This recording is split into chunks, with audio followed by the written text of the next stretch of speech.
লাশ পোড়ানোর ঘটনায় সাবেক অতিরিক্ত পুলিশ সুপার কাফি আটক হয়েছে। আশুলিয়ায় গুলি করে হত্যার পর আগুনে পুড়িয়ে ফেলার ঘটনায় অভিযুক্ত ঢাকা জেলার সাবেক অতিরিক্ত police super crime and operation Mohammad Abdul Ahil কাফিকে আটক করা হয়েছে।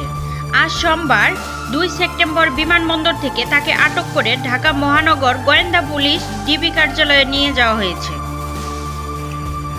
গ্রেপ্তারের বিষয়টি নিশ্চিত করে ডিবি অতিরিক্ত পুলিশ কমিশনার রেজাউল করিম মল্লিক বলেন, সাবেক অতিরিক্ত পুলিশ সুপার আব্দুল আহিল কাফিকে বিমানবন্দর থেকে আটক করা হয়েছে। প্রাথমিক জিজ্ঞাসাবাদের জন্য রাজধানীর মিন্টো রোডে নিয়ে আসা হয়েছে। তিনি আরও বলেন, গত 5 আগস্ট ঢাকার আশুলিয়ায় ছাত্র জনতাকে হত্যার পর আগুনে পুড়িয়ে ফেলার ঘটনায় সংশ্লিষ্ট থাকার অভিযোগ রয়েছে তার বিরুদ্ধে। এ বিষয়ে জানতে চাইলে ঢাকা জেলার এসপি মোহাম্মদ মুঈদ বলেন, ঢাকার আশুলিয়ায় ছাত্র জনতাকে হত্যার পর আগুনে পুড়িয়ে ফেলার অভিযোগে আব্দুল আহিল কাফি সাসপেক্ট।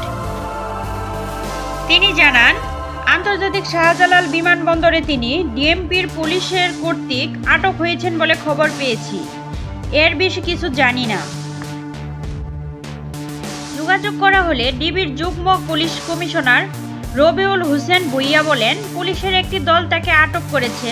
তার বিরুদ্ধে ওঠা অভিযোগের বিষয়ে জিজ্ঞাসাবাদের জন্য ডিবি কার্যালয়ে নেওয়া হচ্ছে।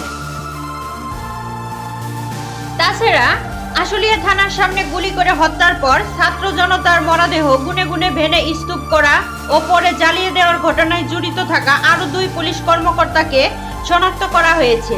এরা হলেন আশুলিয়া থানার পরিদর্শক আব্দুল হাসান ও সহকারী উপপরিদর্শক বিশ্বজিৎ।